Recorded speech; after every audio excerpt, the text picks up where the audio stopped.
Hi, everyone. Welcome to our last Friday lecture series for the Center for Southeast Asian Studies. I'm Laura Rosick, and we're really excited to end this year with our visiting lecturer, Anthony Lovenheim Irwin. He's lecturing for us in the Center for Southeast Asian Studies right now. He writes about Buddhist space and temple building and the social and ethical resonance of craft, construction, and spatial production as important religious activities.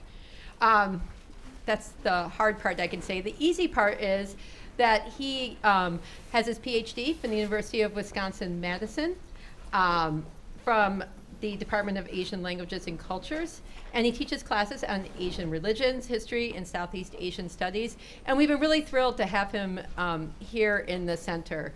I've been told by everybody on our Asia cluster floor that he's been a good citizen, but more importantly, he's been really interacting with our students at the center and people around, and been just wonderful to have work with us. So, Anthony, thank you.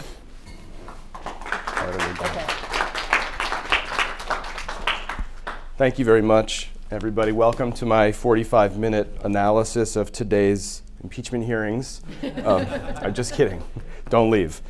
Well, thank you very much to Laura Rosick. I also want to thank Jessica Hill-Riggs, Dohi Morseman, Christy-Ann Castro, Eric White, people who have been instrumental in my being able to be here for the semester. I have to mention that my grandfather graduated from the University of Mission School of Chemistry in 1937. And today, November 15th, would have been his 107th birthday. Also, like the Buddha, my grandfather died on the day that on his birthday. So it's the 14th anniversary of his death. So I'm very happy to dedicate this talk to his memory. I'm going to begin my talk with a small portion of the biography of one of the world's most famous Buddha images, the Prasing Buddha. Right off the bat, I have to mention that there's 5 Buddha images in Thailand that kind of claim that they are the original Prasing Buddha image. I'm not going to go into what they are, where they are, or why they claim that, because I want to get to some other things. The biography is located in a number of texts, but the original is assumed to be from a 15th century, what's called a Tamnan, that was written in Chiang Mai, Thailand, which you can see right here, by a monk, Praputtarongsi. And even though it was written in 15th century Chiang Mai, the biography sets the creation of this Buddha image in Sri Lanka, the island here, around the 2nd century. This biography, sort of what it's doing in setting the creation in 2nd century Sri Lanka, is sort of defining for us what we can call the greater Theravada world. Theravada Buddhism, which is the Buddhism practiced in mainland Southeast Asia and Sri Lanka, developed slowly through this maritime interaction across the Bay of Bengal, which facilitated this exchange of texts, monks, and kind of cultural production.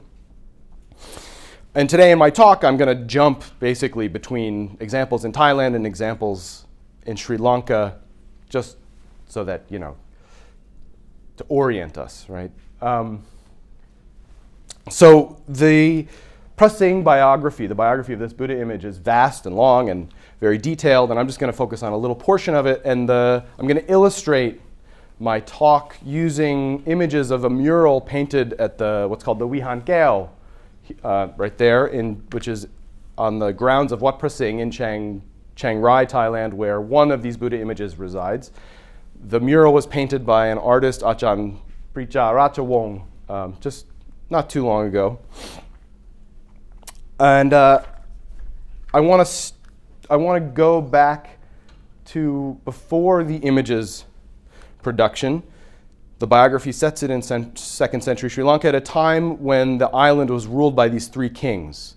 And these 3 kings were devout Buddhists, but living some 700 years after the death of the Buddha, they had a little problem, which is, they worshipped the Buddha, they worshipped the teachings, they worshipped monks, but they didn't know what the Buddha looked like. So according to the biography, they wanted to sort of be able to see what the Buddha looked like.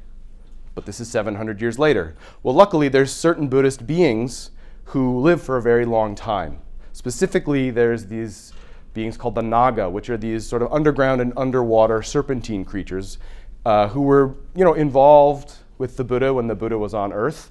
And once a Naga king comes to see these three kings pictured down here, and they're sort of explaining to him, their problem, and he says, "Oh, no problem." So the Naga king immediately transforms his body into an image of the Buddha based on what the Buddha looked like, who he had met, right? And the Naga king here holds this image for 7 days, right? And people come from all over, they give offerings.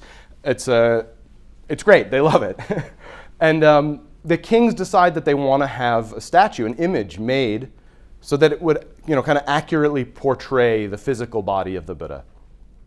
So they get these craftspeople, they come and they make a wax carving based on this Naga king's representation of the Buddha body to get ready to do a bronze casting, right, to make a bronze replica. And this is the part of the biography that I'm most interested in. What happens is people and deities come from all over to donate little bits of gold and silver and various things to be included in the metal that will go into the crucible to make this image. And at the biography, while they're casting the image, what it says, and I'm just going to read here, all of the metal was heated in a crucible, and once the metal was heated to a liquid, the crucible was lifted up to the mouth of the mold with a large pair of tongs. At that moment, one of the kings who was passing by carrying a staff saw that one of the craftspeople involved in the casting was not following royal instructions. The king exacted his rage with his royal staff and struck the craftsperson's fingers. I know in the mural it's not tongs and it's a whip, not a staff, but this is how it goes. So this king, right, he hits the craftsperson's fingers. And what happens is when the image is released from its mold, the index finger of its right hand was defective. The shining image made to accurately portray the physical characteristics of the Buddha Gautama came out with the characteristics of another Buddhist being impressed on its form, right? That of the kind of injured finger of its creator. The bronze, as it cooled and solidified, deformed in this sort of sympathetic resonance between itself and the craftsperson. So this Buddha's broken finger here beckons a discussion of how the production of religious materials links the maker to the made and the crafter to the craft. Today I'm going to present a number of historical, legendary, and ethnographic examples of Theravada Buddhist material production to explore how the hands of Buddhists, be they craftspeople, monastics, or laypeople, have carried out the work of forming what has come to be called Theravada Buddhism over the past millennium. Craftspeople are a crucial but under-considered force in the transmission of religion through space and time. Recent work in the history of science and cultural studies has moved what we kind of call the material turn in the humanities towards a direction of craftspeople and artisans as engines of cultural change. Thinkers like Pamela Smith and Pamela Long, Tim Ingold have established what they call making and knowing as indisputable aspects of how our artisans and makers have contributed to the refinement of empirical knowledge that defines the modern world. Pamela Smith directly points out the religious dimensions of artisanal work, right? She talks about these cosmic forces to which artisans, primarily she's dealing with artisans in medieval and Renaissance Europe, right? They understood themselves to be under these cosmic forces. While she points that out, she and other people who write about making and knowing are mostly concerned with the rise of scientific and medical empiricism through crafting and the crucial role of the body of artisans in mediating new modes of knowledge and understanding. My presentation today presents how, through the history of Theravada Buddhism, crafting and touch are presented as germane to cosmos-social modes of knowledge and ways of being. I follow stories about the hands of Buddhists coming into contact with and forming religious material to track how Theravada Buddhist texts and people form, experience, know, and refine the mundane, miraculous, and unseeable aspects of the worlds in which they dwell. In my larger work, I kind of focus on how Buddhist hands, in building their religious surroundings, simultaneously construct Buddhist history, objects, and social formations. Today, I'm going to use this pressing Buddha's broken finger to break into this sort of new realm of religious studies, which is really considering the production of religious material as the active construction of religion itself. Through crafting with the hands and discursively highlighting the importance of crafting itself, Buddhists define ethical values, the contours of cosmic relationships between people, places, and things, and their interlaced cosmic trajectories through numerous rounds of rebirth. Most of the things that religious people do, they do with their hands. And touch has been flagged as marking significant moments and activities in the lives of religious people. Crafting, embrace, healing, caress, iconoclasm, these hand-based activities carry out important moments of religious communion, reflection, and articulation. I understand the everyday sort of touch that facilitates the plastic arts as being equally efficacious as the intentionally precious touch deployed in rituals and moments of deep religious reflection. Acts of religious crafting do the work of forming what Birgit Meyer calls sensational forms, which are various material mediums that trigger and condense religious experience. They are, for her, embodiments of sacred presence that contain effective appeal and powerfully impact religious practitioners. In religious studies, we often talk about objects of veneration and worship in terms of what's called mediation, right? These objects mediate the distance between people and the divine and serve as conduits between humans and the transcendent. My focus on the production of religious media, rather than simply communion with them, presents how things that are formed through the hands of Buddhists not only serve as embodiments of sacred presence, but often define ethical values and are tied up in the cosmic orientations of the makers themselves. In the Theravada Buddhist cases that follow, the concept of mediation is limited because of its focus on the divine and transcendent, which overlooks more subtle connections forged through the interaction with and production of religious objects and spaces. The long-span temporal frame of Buddhist cosmology, which encompasses uncountable numbers of lives, spread over uncountable eras and ages, demands an adjustment of what specifically is being mediated through the crafting and touch of Buddhist materials. As the cases I present show, the connections forged between those involved in Buddhist crafting are often lateral and horizontal.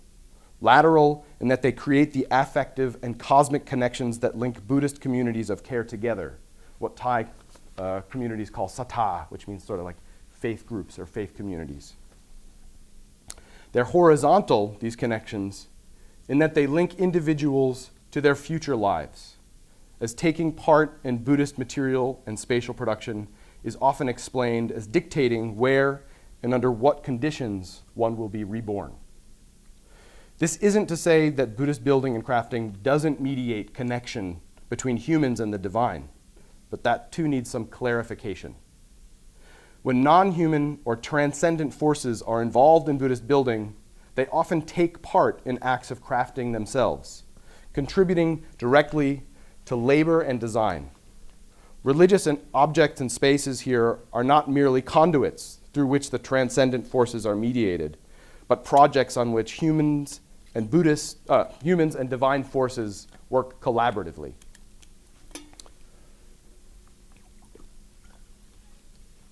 So I'm going to illustrate these points today by talking about the following things. First, I'm going to talk about mudra, which are the hand gestures of Buddha images, the bodily connections between one northern Thai craftspeople and the Buddha images that he created. the way that Buddhist laity connect their own biographies to Buddhist objects and spaces through the practice of installation, inscription, and touch, how non-human and divine forces collaborate with humans in the production of certain Buddhist objects and spaces, what I call miraculous production, and finally, the hand-based rituals of Thai craft lineages that transmit artistic knowledge and ensure the survival of the lineages themselves. So no talk on Buddhist hands would be complete without a consideration of mudra, right? These sort of stylized hand gestures found in Buddhist art that sort of narrate the biography of the Buddha himself. So three kind of famous ones, right, are the calling the earth to witness mudra, which I'll talk about a little bit more directly, the Dhammacakkappavattana mudra, the turning the wheel of Dharma mudra, which the Buddha does when he gives his first sermon, and the Apaya mudra, the stopping the relatives from fighting, which you can try at Thanksgiving. I want to focus on this calling, the Bumbisara mudra, calling the earth to witness mudra, because it's the one that the Prasing Buddha image itself, and I think maybe is the most dominant in Buddhist iconography. So this mudra sort of illustrates this pivotal moment in the biography of the Buddha Gautama, right? When the Buddha is sitting underneath a Bodhi tree, intent upon achieving nirvana, achieving enlightenment. And this happens over the period of one single night. And while the Buddha is sitting there, Mara, who's the god of illusion and desire, sensuality, who had sort of had free reign over the world because there was no dharma, right? So people were just running wild. Mara was having a great time. He realizes if this being attains enlightenment and introduces the dharma, this is going to drastically reduce my sort of stake in the world here. So Mara throws all these things at the Buddha. He sends armies of demons to try and distract him, and it's explained, as the demons like fire their arrows, as the arrows soar through the air, they transform into flowers as they fall at the Buddha's feet. Then Mara sends these dancing sort of seductresses to the Buddha to try and distract him, and the Buddha is undistracted. And finally, this like last-ditch effort, Mara appeals to the Buddha's like imposter syndrome and goes up to him directly and says, well, who are you to attain enlightenment? Right? Who do you think you are? And the Buddha's sitting there under the Bodhi tree, really cool, right? He doesn't say anything. He's got his hands folded in a meditative position, and he just takes his right hand and he pushes it onto the earth. And at that moment, the Mother Earth Spirit, what in Thai they call Ma Torani, she emerges and says, I, the earth, have witnessed this being's numerous rebirths and his perfections of these virtues that are necessary to attain Buddhahood. So I bear witness to this being's right to attain Buddhahood. And then Ma Torani, she wrings out her hair, and these oceans of water come and wash away the armies of Mara. And then through the rest of the night, the Buddha goes through these stages, which allows him to attain enlightenment. The biography of the Prasing Buddha image is aware of this story, right? It's this sort of like cross-textual reference. And it's using it to make, what are kind of culturally legible points. The first one is, so if this mudra, this hand gesture, is necessary for the Buddha's enlightenment, having the broken finger of the image sort of introduces a little hiccup to the Buddha's enlightenment. The second culturally relevant point that it makes has to do with the way that Buddha images themselves are consecrated and considered active stuff. For the most part, people in northern Thailand and throughout Thailand will say, okay, when Buddha images are first casted, they're just sort of the same as anything else. They're just this mundane material. They have to go through this ritual of consecration, which replicates the night of the Buddha's enlightenment in order to sort of be imbued with or educated with the residue of the Buddha's enlightenment that gives them this sort of agency in the world.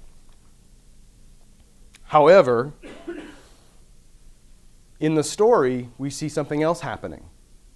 Before the image's consecration, it's already resonant to the body of the craftsperson that made it. So the image both reflects the body of the Buddha, but also the body of the craftsperson. And this connection between craftspeople and the things that Buddhist craftspeople and the things that they make, it not just exists in this 15th century text, right? It's also sort of an actively talked about phenomenon or case. And I found, I sort of encountered it when I was hunting out the biography of this man pictured here on your left, Salakak Banya, and there's his wife, Kamun Banya. Salakak Banya was, I'll say, the most important Buddhist craftsperson in the city of Chiang Rai in the mid-20th century, which may not mean much to you, but to me it's really important. Salakak Banya was born in Lamphun province in 1913. His father was himself a Buddhist craftsperson who made a lot of Buddha images. And sometime in the 40s, Salakak moved north to Chiang Rai, I think probably during the Japanese period, during the war, and started sort of going around from temple to temple, building what they call in Thai prapatan, the primary Buddha images. You know, the central largest Buddha image, and usually 2 on the sides, sometimes 5, don't worry about it, in main sort of prayer halls on Buddhist temples in Thailand. Here's the first one that he built at Wat Paha Nang Le. I heard about Salakak as I was doing this large survey of Buddhist temples around the city of Chiang Rai. And everywhere I would go, people started talking about this guy, Salakak, who had built these prapatan, their primary Buddha images. So then finally, luckily, I was able to find his daughter and his main apprentice, who was his son-in-law. And this idea of the bodily connection between Salakak and the things that he made came when I was interviewing Salakak's son-in-law. And Salakak's son-in-law was explaining to me the way that this craftsperson charged, how he charged temples, how much money he would make from making Buddha images for them. And the son-in-law told me that towards the end of his life, Salakak was charging 1,000 baht, which is about $30 per cubit, per what he says is sok in Thai, right? And when he said sok, cubit, he put his hand, I think he did it this way, under his elbow with his fingers pointed up to show me the measurement of a sok, right? So Salakak was portioning out the size of his Buddha images based on the dimensions of his own body. So for large ones, you know, they would use, in Thai, they call it a wa, which is an arm span, right, which is made up of 5 cubits, a sok, right, which is made up of 3 hand spans, a kup, and a hand span is made up of 10 fingers, neo, right? So Salakak's own body is sort of embedded in the measurements of his Buddha images, and also, I don't know, maybe he had a short cubit so he could charge more than the other, or maybe he had a long cubit, I don't know, maybe he could charge less. It made him more competitive.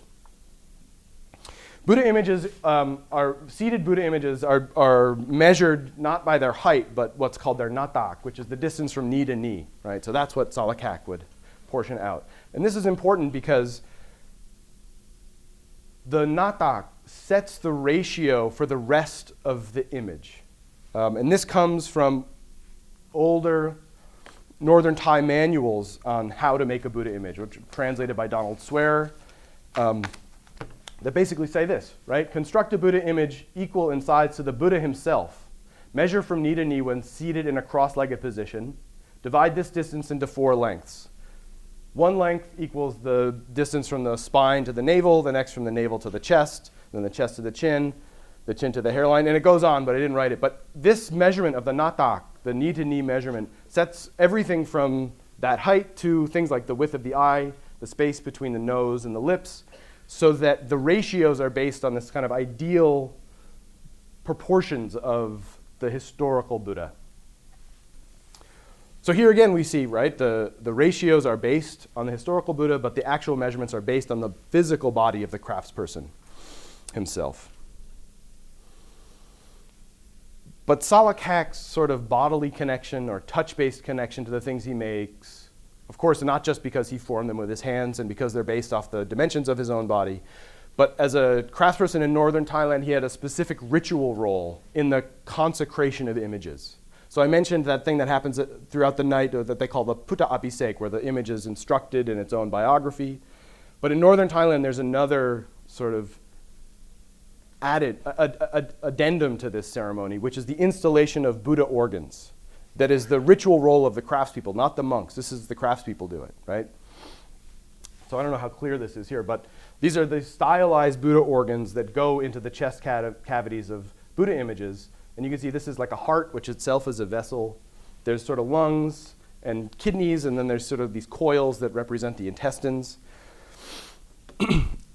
So Salakak and other head craftspeople will be the ones who actually install these in their own rituals, and they have their own talismanic diagrams that are lineage specific, what they call yan or yantra, and they get passed down through the lineage. So Salakak's came from his father, but there's a number of them, right?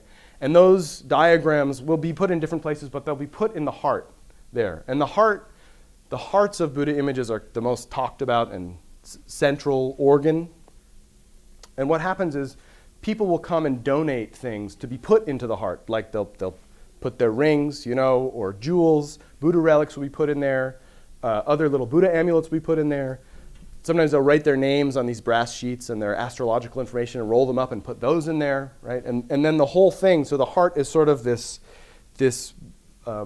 medium that embeds the touch of all of these people into the image itself. These hearts make up a category of religious material that I call unseeable aggregate, which is like any material marking installed, nested, or embedded in Buddhist materials or structures that serves no structural, ornamental, or infrastructural function. Right? What these things do is they embed the touch and biographies of Buddhists in the objects that they create, sponsor, or visit. Here's just some old examples.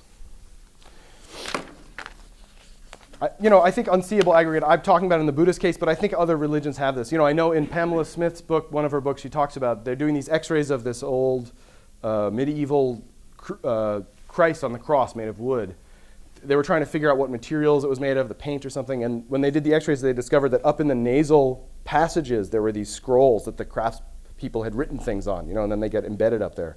And then they're unseeable right after they're put in. So there's a bunch of other examples, but I'll stop there.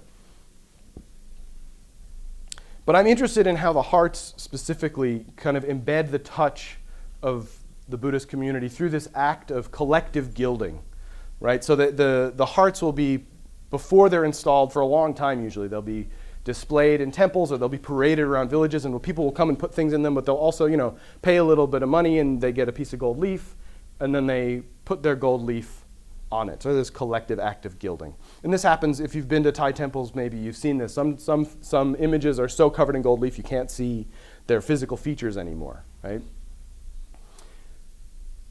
This act of gilding, though, is it's policed a little bit in Thai, because there's this maxim that maybe a lot of people have heard, which is bit tong lang pra, which means gild the Buddha image on the back.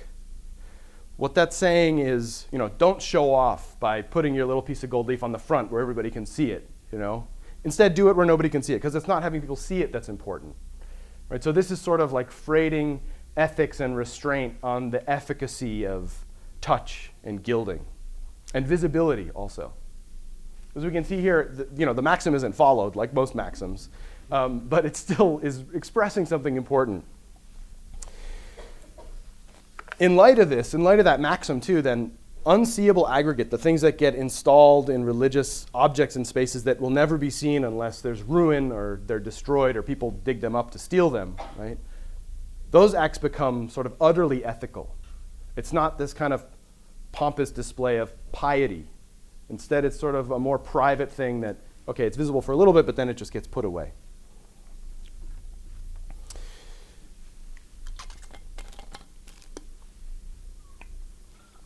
So far, I've talked mostly about the kind of role of skilled craftspeople, the craftsperson who made the Prasing Buddha image, Salakak himself in this role of making Buddhist materials. But I want to continue on this, how gilding, collective gilding itself, just introduces the role and importance of unskilled making and touch in the production of Buddhist material. To do that, we're going to travel back in time, and now we're jumping to Sri Lanka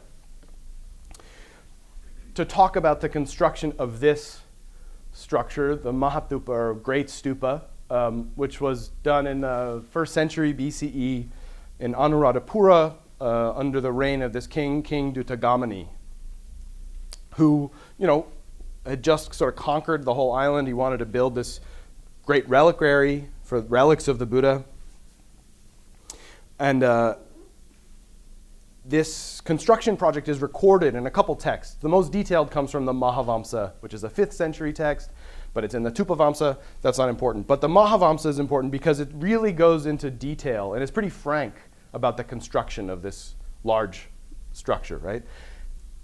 And in the Mahavamsa, it shows us King Duttagamani, the guy who wants to build this, as being sort of very reflective of the amount of labor and the burden that it's going to put on his subjects, right? Because this was a large endeavor. And the biggest thing that he's worried about at first is the production of bricks, right? Because this whole thing is made of bricks, and it took years and years for people to come and make the amount of bricks that were necessary. So he's sort of like this, he's concerned with workers' rights, King Duttagamani. He ensures that there's kind of piles of food and clothing and money put around the construction site so the people working there will be able to take as they will. He says no one will work here no one will perform labor without wage, or that's how it's translated at least. So people come from all over, right? Maybe they're forced to come, we don't really know. But this thing gets built. And in the Mahavamsa, there's a sort of enthusiasm about the construction of these bricks. And there's these couple little portions of the story that are really interesting. The first is that there's these 2 monks who separately are watching all the people make bricks, and they themselves want to participate. But this is a problem because it's against sort of the monastic decorum to be building anything, right? Monks are not supposed to perform labor according to the orthodoxy. But these 2 monks, they watch how people make bricks, they look at the size and the shape, and they secretly go and they make their own little bricks, and then they sort of surreptitiously like hand them to the bricklayers, and the bricklayer takes it and puts it in there, right? And after it's too late, the bricklayer notices that it was a monk who gave it to him. The bricklayers become mad, right? Because these monks are doing what they're not supposed to do. So they go and tell the king. And the expectation, right, is that the king will reprimand them for breaking monastic decorum. But instead, the king is delighted, and he gives them some fancy robes and some nice beverages to drink. So great. But the question is, well, why did the monks want to participate so much, right? I mean, you'd think one of the great things about being a monk is you can just sort of lay back and watch other people work, right? And I think it's because, I think the answer comes from another portion of the Mahavamsa that occurs not long after that, which has not to do with monks, but these two unnamed women who labor for most of their lives making bricks for the construction of the Mahastupa. And they're introduced as they die before the completion of this building, and they find themselves reborn as devas, as like angels in this heavenly realm. And in the Mahavamsa it says that they're there reflecting on what they've done to deserve being reborn as angels. Because, in the past their previous life they were just peasants, right? And now they're angels. And they say, well, it must be because we worked for so long building the Mahavamsa that we accrued this kind of merit, this spiritual currency to now be reborn as devas. When the Mahavamsa is finished, they're really happy and they decide to go back, right? So that they can sort of make offerings and worship this thing that sort of has caused them to be reborn in a higher station. In the Mahavamsa it says, the devas come down and there's this monk who's there at the stupa doing a little ritual, right, or meditating or whatever, but he says he sees these angels. This is somewhere else, but I like this painting because there's the angels there, and he sees them. He says, the whole island of Lanka is illuminated by your heavenly glory. What has brought you here? And they say, oh, well, because we toiled here in the past, because we labored here in the past, we're coming back to basically do our own worshiping ceremony. I think this is an interesting part of the Mahavamsa because it's showing us that the stupa, right, it's not just like some axis mundi that acts as some magical conduit between the heavens and the earth, and that's why the devas are sort of drawn back. They're drawn back because they used to work there, right? I mean, this is their former work site. And indeed, Buddhist labor is often described as defining what you can say like the cosmospatial landscape of people's like long lives. Throughout multiple rebirths, people are returning to places that they built in past lives. And I heard this all over throughout Chiang Rai when I would go somewhere and there'd be ruins, right? And people would be rebuilding them. They'd say, oh, well, we've come here because we built this place in a former life. And we're born again as stewards of the site. And we're building it again now. And indeed, in the future, we'll be born again. So the kind of spatial landscape of their cosmic lives, but also the social landscape, right? These two women are born together in the heavens. And the people understand their sattha, their faith community, as being connected by their collective ethical labor. Jumping back to northern Thailand, so I consider this what I call the inscription of biography, how labor inscribes people's biographies, their cosmic biographies, because of everything I just said. But we see, I call it inscription because there's evidence of people inscribing their names on bricks that get installed as unseeable aggregate into places. These are found throughout northern Thailand, but they're found in a lot of places. Sometimes they're rare, but you'll find them. And now, people don't really make bricks anymore. Maybe there's like some boutique places where people go and make their own bricks. But for the most part, they're not making bricks, right? But people still write their names on temple elements. So one of the most popular is writing your name on roof tiles. So temples will have roof tiles set up and people will give a little donation. They'll write their name on the roof tile and then it gets installed there. Some Buddhist temples, if you go there, you'll notice that everything has somebody's name on it, a donor's name. Every single chair will have a donor's name, right? And murals will have donor name very often. Every little square of the mural will have a different donor's name. This one's written right here. But again, this activity is sort of policed through a little maxim that I heard a few times at temples in Thailand, and I really like it. And it goes like this: it's "Dit che panang vihan chat na got ma ben jing jok," which means if you stick your name on the wall of a temple, in your next life you'll be reborn as a gecko. So the idea, right? It's funny. The idea is that you want to have your name, you want to be stuck so much on the wall of a temple, you'll be a gecko who will spend your whole life like clinging to the wall of a temple, maybe right next to where you wrote your name, right?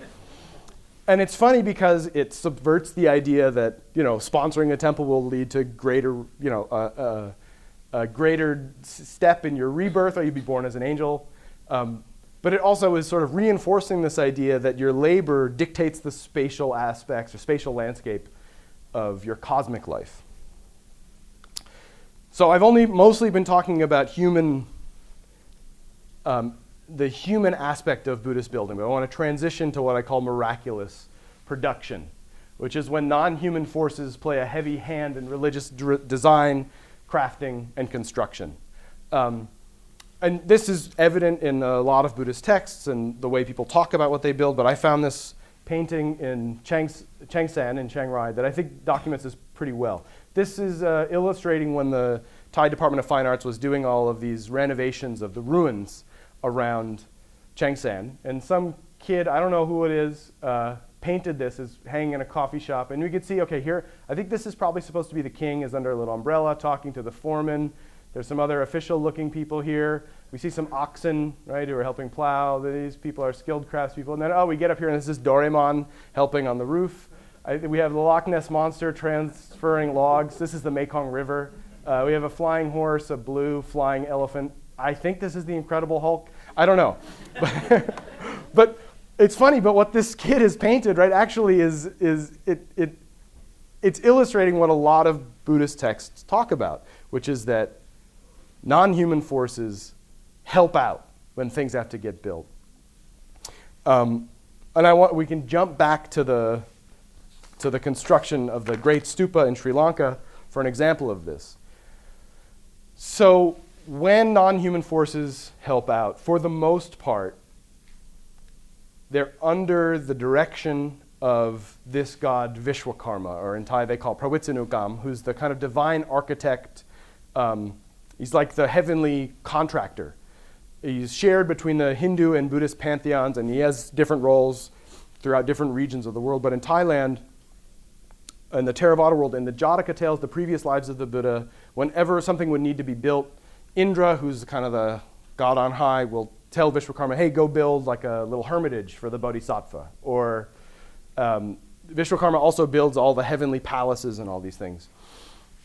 And he comes up in the Mahavamsa during the design phase of the Mahastupa, right? So when King Duttagamani is, he decided he wants to build it, but he's kind of interviewing all of these master craftspeople for what their design is going to be and how they're going to do it. I don't know if anybody here has ever had to deal with contractors, but you understand, right? So what happens is King Duttagamani keeps rejecting all of these craftspeople. One guy, he doesn't like him because he says his recipe for bricks is too sandy, and it's really that fine-grained detail. And Indra is up there kind of watching this saying, okay, this is a problem, right? Like, we got to get this thing built already. So Vishwakarma, go take care of it, right? So Vishwakarma goes and he possesses the body of the craftsperson who's being interviewed by King Duttagamani, right? And King Duttagamani had just asked, like, well, what would be your design for the Mahastupa, for the Great Stupa, right?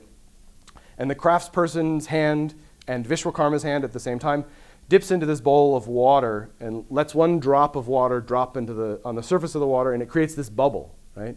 And he says something like, thus I will make it, right? I'll make it following this. And King Duttagamani says, great, I love it, let's do it. And there it is, right? I'm going to skip the next part. It's just more, I'm just going to skip it, all right.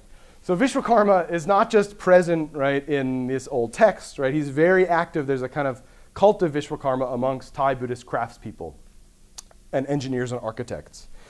Thai Buddhist craftspeople they call Vishwakarma their pakru, their father guru, right? He's the lineal head of their lineages, right? And Vishwakarma is invoked when people are about to begin building something. If they're having trouble, they can sort of ask Vishwakarma for help. But for me, one of the most interesting parts of this Vishwakarma cult is in this ritual called the crop crew, which is what initiates new members of the craft lineage into the lineage itself. Crop crew means literally, well, it can mean either to surround the guru, to surround the Vishwakarma, or to be surrounded by the guru, right?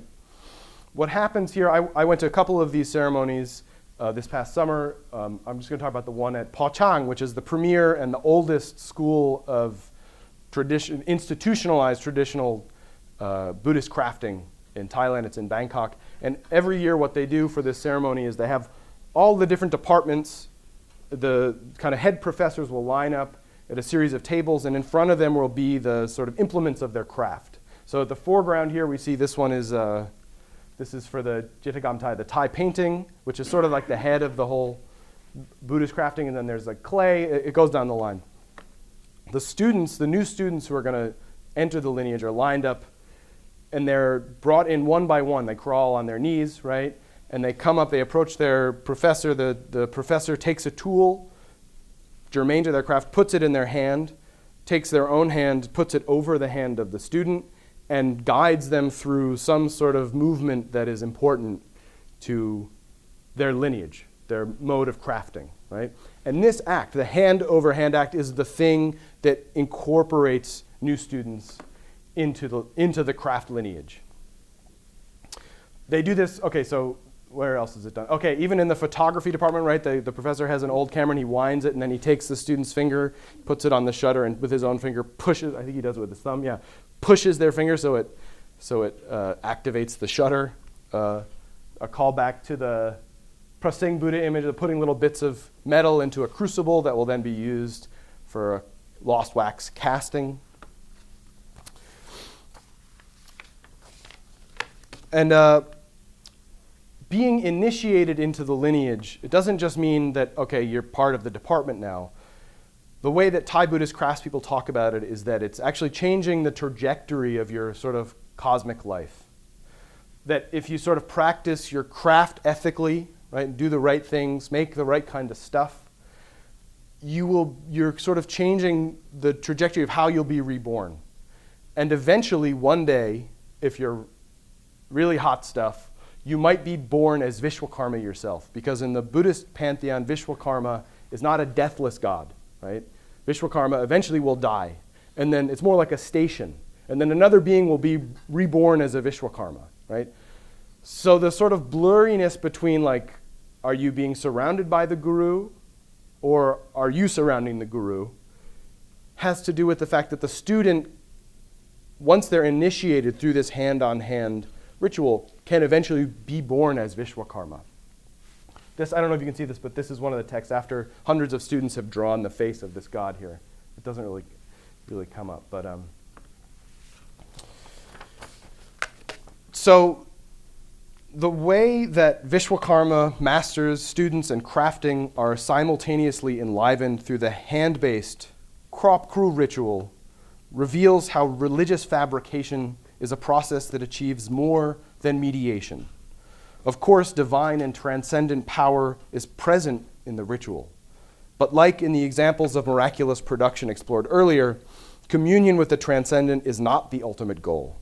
Instead, human, non-human, and material agents come together to achieve specific productive ends. In this case, creating the growing edge of the lineage. Today, I have traced different accounts of Buddhist material production to make specific points about the spiritual and social importance of Buddhist craft and building practices. These historical and ethnographic appendages together articulate how the hand is presented as socially and cosmologically significant in Buddhist texts, beliefs, and practices. Above all, my talk has held up the role of haptic touch in the transmission and active creation of Buddhism, and shows how both skilled and unskilled Buddhist handiwork is central to Buddhist systems of ethics and cosmology. Thank you very much.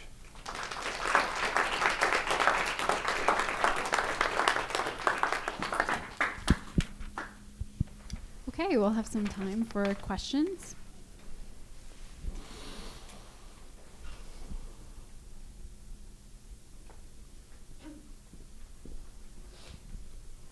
Thank you, Anthony. That was enormously informative. I really learned a lot. I have a big question, though.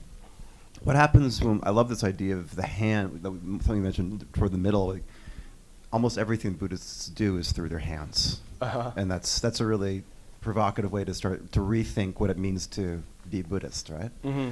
What then can we do with that? How can we rethink how Buddhism has been portrayed, described, otherwise historicized, if we add this haptic dimension to it? Yeah, well, I think ultimately what I'm working towards, right, is thinking about how not just Buddhism but religion in general is something that's constantly being built, constantly created through these active. I've played around with this word like kinetic. That religion is kinetic. It's not something static kept in texts, right? But it's something that people do through action. And so we talk about material culture in religion, right? But material culture also is sort of static. But we talk about how it moves through history, right? But I think we can look at production itself of materials, of texts, of communities as a definition for what religion is.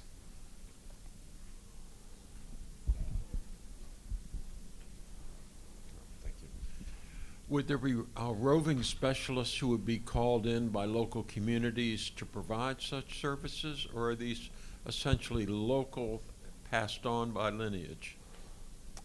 Well, it's both. I mean, so people who, definitely there's roving specialists, especially now, right? The world is sort of broken open, so there's sort of nationally famous craftspeople who will go from different regions, but they themselves will often be in a specific local, regional lineage of craft. We also see the emergence of regionalism as important in terms of defining sort of specific identities within the nation state, right?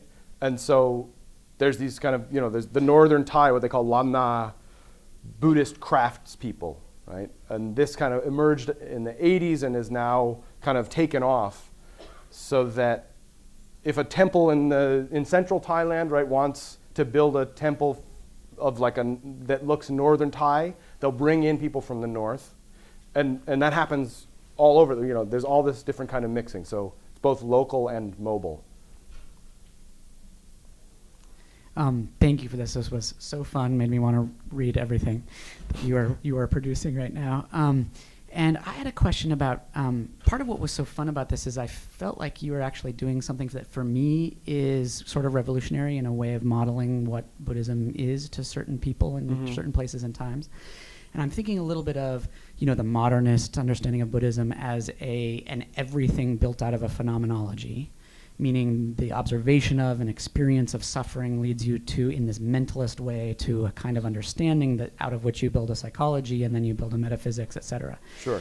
And this, I didn't think, there was no phenomenology of any kind. Materiality was just all about stuff, bringing symbols together maybe in combinations, but also just building things. And I'm thinking a little bit of like Buddha Dasa had all this typology of the many different kinds of Buddhism that kind of loosely connect. Buddhist psychology and philosophy and ritual and practice and culture, and he's got this whole long list. And the view of Buddhism sort of, you kind of have to rebuild it out of all of those elements based on who you're with. And so I'm wondering, is this kind of an intervention of saying, look, sometimes and in some places religion is just this really material interaction and people aren't modeling a lot of what they're doing and they're not talking about, oh, here's how it felt to have the master put their hand on me and draw this circle and it generated a kind of experience that was transformative. And you're just saying, actually, this is just something that people do and they build stuff. I know it's it's sort of an abstract question, but were people really not talking about the stuff that the modernists think about in Buddhism, like meditation and clarity of mind and understanding, and what does it feel like to touch this Buddha statue, and what does it feel like to be involved in building the bricks and the kind of clarifying of mind that work does, and the stuff that I feel like you're very consciously looking out. So it's not just materialist, right? But the action, right? And this, mostly when I speak with monastic craftspeople, they'll talk about these because there's a lot of monks who are highly skilled in making Buddha images and things like that. So they'll talk about the act of crafting as it sort of is a mindfulness practice. So it will lead them, through drawing yan, or through the sort of careful focus that crafting takes. Monks will say, so this is a meditative practice. People, for the most part, when they're gilding something, do they talk about how it felt, and does that lead to a phenomenology? I don't know. I think a lot of people, it's fun. Is fun a phenomenology, amusement? I think that's part of it, right? Yeah.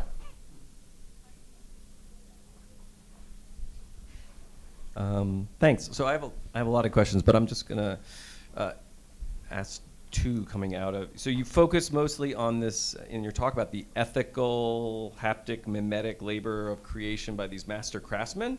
So the two questions I have is, one, what about, is there discussion in the manuals or orally amongst the craftsmen about the collaborative labor between the master craftsman and the students, right? And how that works in terms of this logic. And does this same model you're describing, does it work with not just the labor of creation, but the labor of repair? Yes. The second question I'll answer first. Yes, it has to do with the labor of repair. Repair is an interesting topic because I would call it renovation, because mostly things are, sometimes they're repaired, a lot of times they're just covered over with something new.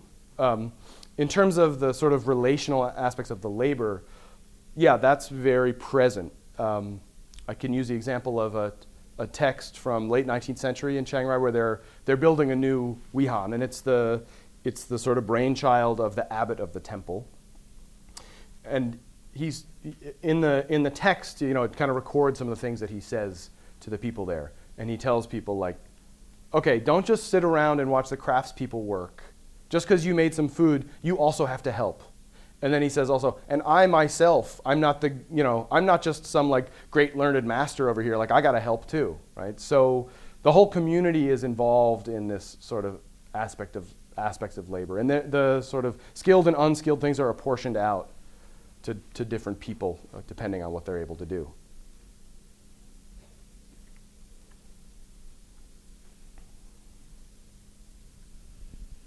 Does this, I'll cross these Buddhist connections cross national lines? I'm not thinking specifically of Sri Lanka, but Burma, Laos, and Sure. Sipsongpana over in Yunnan. Yes, definitely. And I mean, especially in the north, like Salakhak Panya, right, the man that I showed, his father was from Mungyong, which is now part of Shan State in Burma.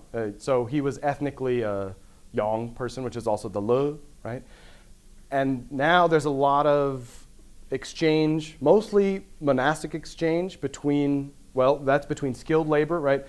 Trained, highly able monastic craftspeople will be brought down from Shan State into northern Thailand. Also, of course, a lot of migratory labor from Burma comes in to build a lot of temples. Also, now there's this sort of, my next project is about the sort of global travels of Thai Buddhist craftspeople. There's a lot of building happening in India, where Thai Buddhist craftspeople are sent there to build Thai temples in specific places in Bodh Gaya, right? But also in the United States and in the Thai diaspora, right? Craftspeople, and a lot of times craftspeople monks will go and be tasked with, okay, well, we need you here because we need to build a Thai-style temple, right?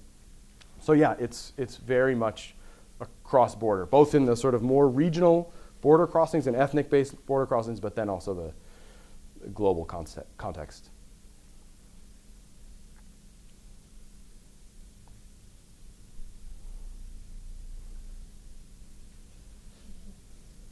All right. Well, thank you so much, Dr. Irwin. Let's give him a round of applause.